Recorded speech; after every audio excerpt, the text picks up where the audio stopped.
নমস্কার বন্ধুরা, রান্নাঘরে তন্দ্রাদির সকলকে স্বাগত। আজকে আমি আপনাদের সামনে একটা অন্য রেসিপি নিয়ে এসেছি। আজকে আমি বানাবো কড়াই পনির। কড়াই পনির আমার বাড়িতে হয় বলতে বাড়িতে ঠাকুর আছে। এই দুদিন আপনাদের সঙ্গে শুধু ছেলের পছন্দের কথা শেয়ার করলাম। আজ আমার বাড়িতে ঠাকুর মানে গোপাল রাধারানী আছেন, বিশাল মন্দির, তার ডেলি অন্নের ভোগ, একটা সংসার। তো সেখানে ঠাকুরের ভালো খাবার বলতে গেলে তো পনিরটাই আগে চলে আসে। তো প্রায় হয়, তবু আজকে আপনাদের সঙ্গে ওটাই শেয়ার করবো আর কি। পনিরের তরকারি, পনির রেসিপি, মটর পনির, এটা ওটা তো হতেই থাকে। তো আজ কড়াই পনিরটা করবো একটু আলাদাভাবে, সেটাই আপনাদের সঙ্গে শেয়ার করব। সেটা করার জন্য আমি কি কি নিয়েছি আপনাদেরকে একটু আগে দেখিয়ে দিই। আমি নিয়েছি আমুলের পনির, 200 গ্রাম আছে এটাতে। আচ্ছা,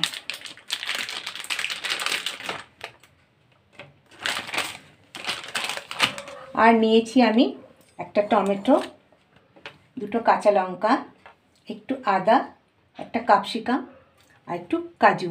এটা সম্পূর্ণভাবে নিরামিষ, কোনো পেঁয়াজ রসুন ছাড়াই এটা করব আমি। তাহলে এখন আমি এগুলো একটু আগে রেডি করে নিই, তারপর আবার পরে আমি আপনাদের সঙ্গে শেয়ার করছি।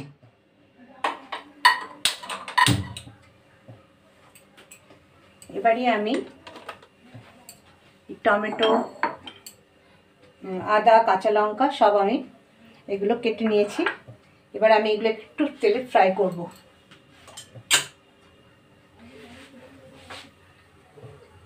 মশলাটা করার জন্য আমি এটাকে একটু আগে ফ্রাই করে নেব। এগুলোর সাথে আমার গুঁড়ো মশলা যেগুলো দিয়েছি এটা আপনাদের দেখিয়ে দিই। চিনি, জিরে গুঁড়ো, ধনে গুঁড়ো, হলুদ, কাশ্মীরি লঙ্কা, গরম মশলা, নুন, কস্তুরি মেথি, লাল লঙ্কা, ধনেপাতা। এতে কিন্তু কোনো পেঁয়াজ রসুন থাকছে না। এবার আমি মশলাটা তৈরি করার জন্য এগুলো একটু ফ্রাই করে নেব, তারপর সেটাকে গ্রেট করব।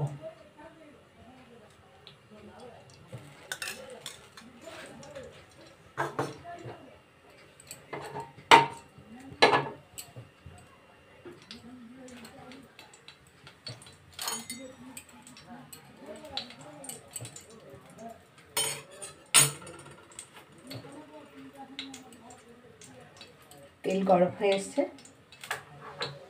এবার আমি এগুলো একটু দিয়ে দেবো।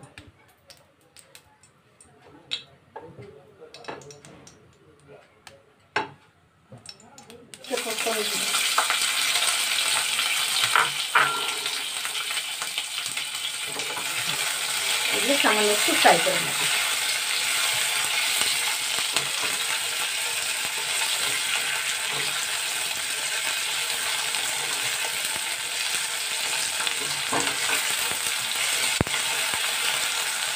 খুব বেশি ভাজবো না, একটু হালকা শুধু তেলের মধ্যে সেদ্ধ করো, একটু নরম হয়ে গেলে আমি রেখে দেবো।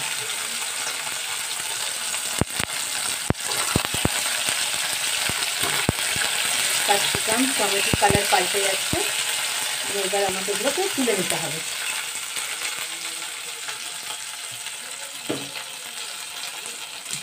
এটা তুলে নিলাম, একটু ঠান্ডা করবো, তারপরে আমি এটাকে টেস্ট করবো।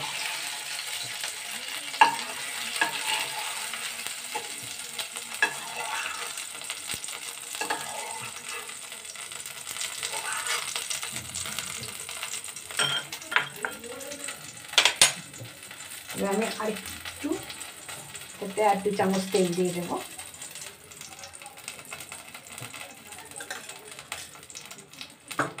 এরপরে আমি পনিরগুলো,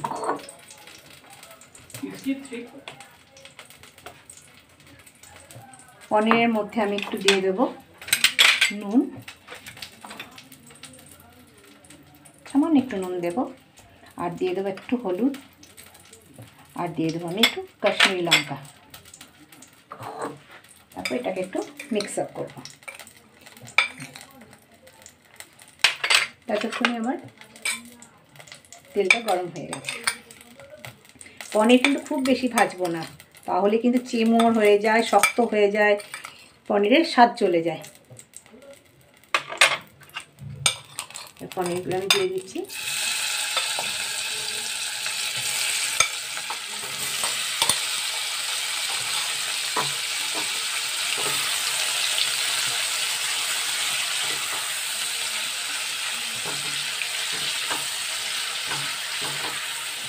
পনিরের কালারটা দেখুন খুব সুন্দর হচ্ছে। কড়াই পনির তো একটু কালার আসতে হবে, একটু ঝাল ঝাল খেতে হবে। তার মানে এই নয় যে কেমন ঝাল দিলাম খেতেই কেউ পারলো না, সেটা নয়, মানে টেস্টি নুন ঝাল।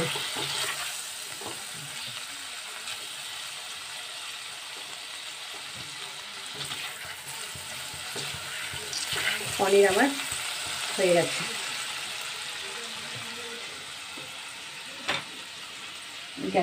গ্যাসের ফ্লেমটাকে বন্ধ করে দিলাম, কারণ আমার মশলাকে পেস্ট করতে হবে।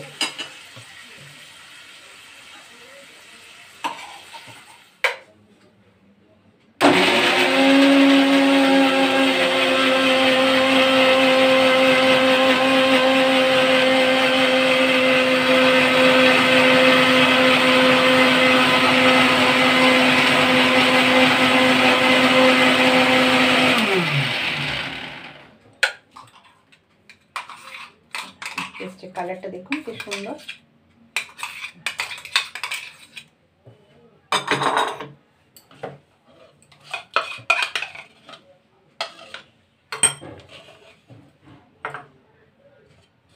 ভালো করে মশলাটা বের করে নিই।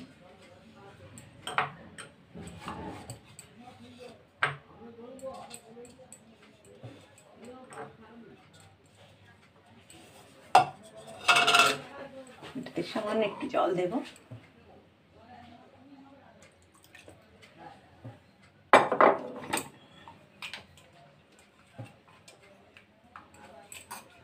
মশলাটা ভালো করে বের করে নিলাম।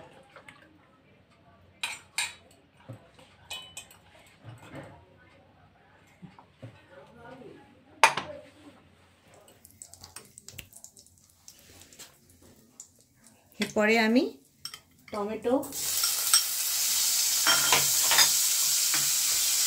ক্যাপসিকাম এগুলো একটু ভেজে নেব।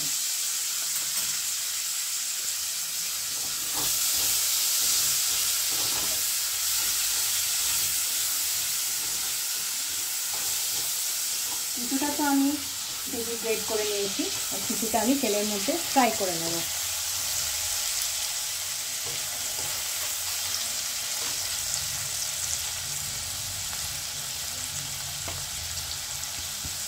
তাড়াতাড়ি সেদ্ধ হয়ে যাবে। আমি এটার মধ্যে একটু নুন দিয়ে দিচ্ছি।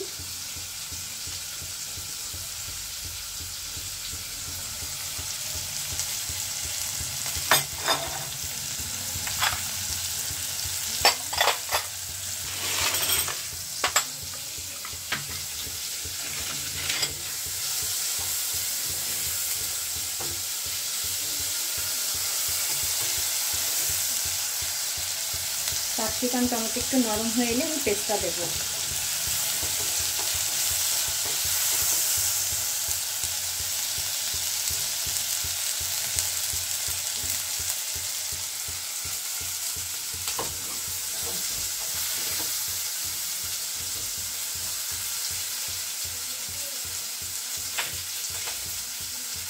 পেস্ট আমার ফ্রাই হয়ে গেছে। এবারে এর মধ্যে আমি দিয়ে দিচ্ছি পেস্ট করে রাখা মশলা।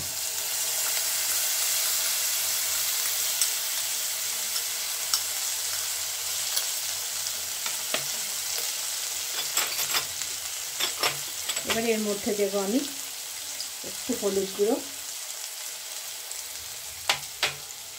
আর দেবো আমি 1 চামচ জিরে গুঁড়ো, আর দেবো আমি চামচ ধনে গুঁড়ো,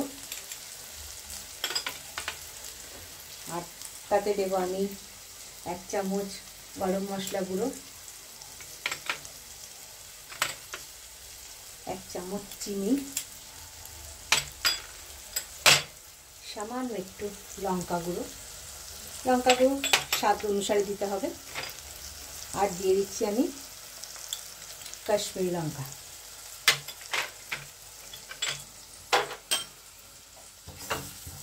এবার আমি এটাকে ফ্রাই করতে থাকবো।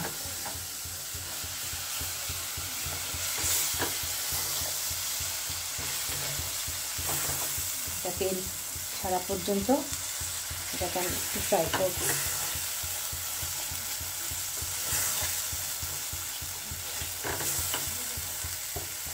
এরপর এটাতে আমি দিয়ে দেবো একটু কস্তুরি মেথি।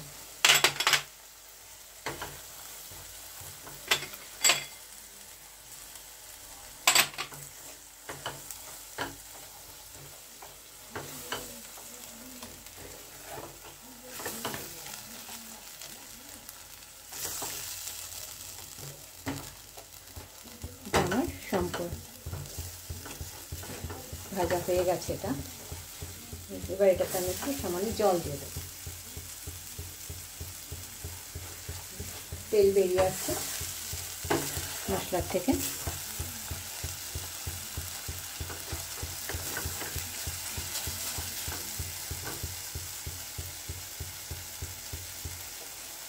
সামান্য আমি একটু জল দিয়ে দেবো।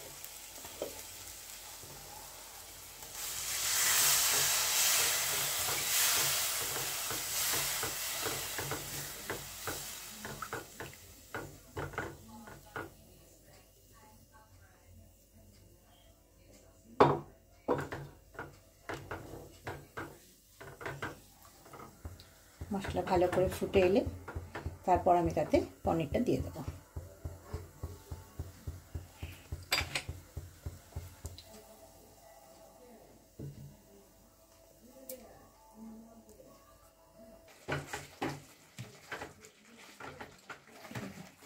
আমার মশলাটা পুরোপুরি কষা হয়ে গেছে, কালার এসেছে, তেল ছেড়েছে। সামান্য একটু ধনে পাতাটা দিয়ে দেব, আর কিছুটা ধনে পাতা আমি প্লেটিংয়ের সময় দেব।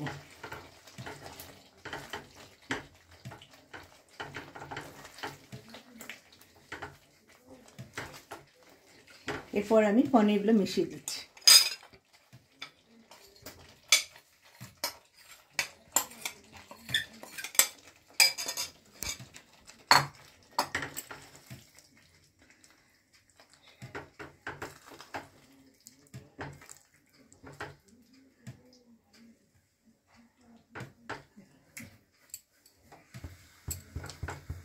পুরোপুরিভাবে পনিরটা মশলার সঙ্গে মিক্সড করে দিলাম। পেঁয়াজ রসুন ছাড়াই সম্পূর্ণভাবে নিরামিষ একদম।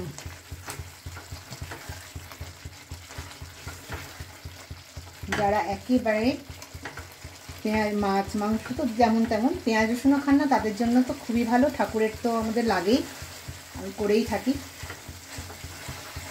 আজকে সবার মধ্যে এটা শেয়ার করলাম। আমার কড়াই পনির তৈরি।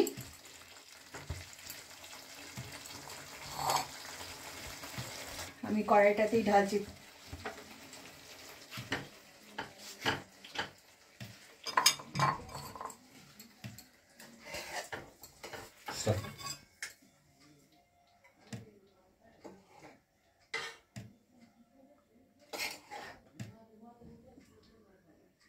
কালারটা দেখুন কি সুন্দর হয়েছে, খুব সুন্দর একটা গন্ধ বেরিয়েছে।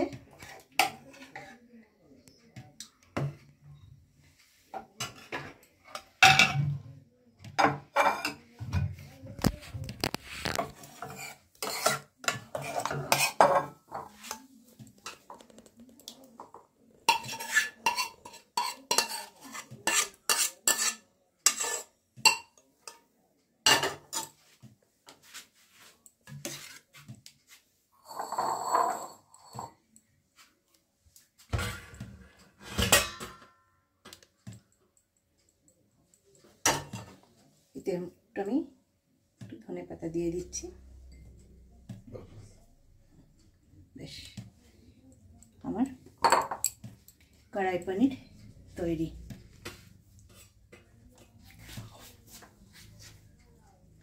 বন্ধুরা, কড়াই পনির আমি যেভাবে করলাম আপনারাও চেষ্টা করবেন এইভাবে করে খেতে, দেখবেন খেতে খুব ভালো লাগবে। আর সম্পূর্ণভাবে নিরামিষ, কোনো উপোস, পুজো আর ঠাকুরের ভোগ যে কোনো আপনারা ব্যবহার করতে পারেন যে কোনো সময়। আর আমি যেভাবে করলাম তাতে তো আমরা খেয়ে দেখেইছি, আপনারাও করবেন, খেয়ে দেখবেন, দেখে আমাকে কমেন্টে জানাবেন। Thank you.